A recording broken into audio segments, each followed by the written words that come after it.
फार जवळचं आपल्याला कमी दिसतं, आपण लांब जास्त बघत बसतो. खूप जवळच्या गोष्टींमध्ये सगळ्यात जवळ आई येते. आईला हे सांगायला पाहिजे की तू इतकी महत्वाची आहेस की तुझ्या हृदयाची धडधड येवल्याच्या गालास कळावी.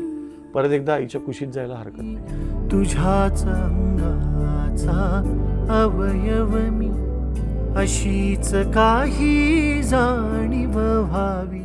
ही विंदांची कविता मी याला चाल आधीच केली होती. आतून काहीतरी तुम्हाला वाटल्याशिवाय ते करू नये असं मी खूप मनापासून मानतो, कारण सुचलेली चाल आणि रचलेली चाल हा फरक पण कळतो. ही चाल तेव्हा सुचली होती, पण कदाचित ही कविता ध्वनिमुद्रित करावी, लोकांपर्यंत पोहोचवावी इतका प्रगल्भ मी नव्हतो तेव्हा. अन तुझी या हृदयाची धडधड इवल्याशा गालास कळावी. म्हणजे कविता तिचे, पुस्तकात तेच दिसतं आजही. अक्षरं बदलत नाहीत, पण मी बदललो 10 वर्ष. तर मला आता कवितेचा वेगळा रंग दिसायला लागला. प्रत्येक बापातही एक आई असते, तर माझ्यातली आई जशी वाढली तसं ते गाणं पण बदललं. सगळ्यात अवघड नातं आहे ते थँक्यू म्हणायला.